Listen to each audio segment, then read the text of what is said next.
Imagine you are in a cotton field. And now picture this. A cotton grower sprays insecticides to control thrips.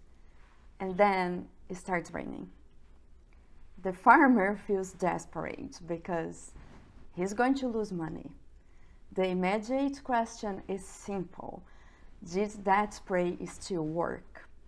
This question matters because thrips attack cotton very early in the season, when the seedlings are still small and vulnerable, and they can deform leaves, slow plant development, reduce yield, and even cause plant mortality. However, the answer to that question is not straightforward.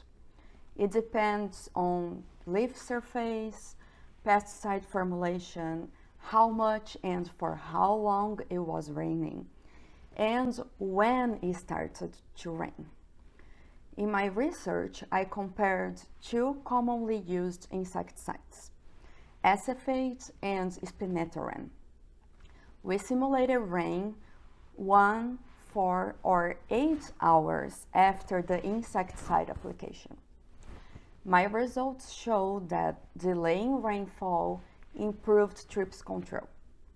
Spinetoram performed better when rain was delayed for 8 hours or when we didn't have rain at all.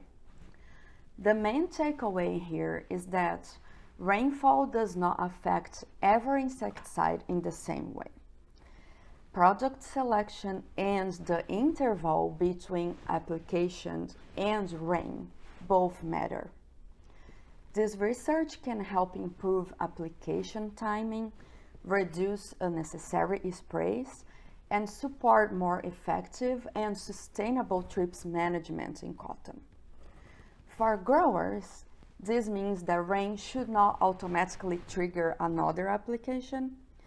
And the main take-home message here is we can't control the rain, but we can control what and when we spray.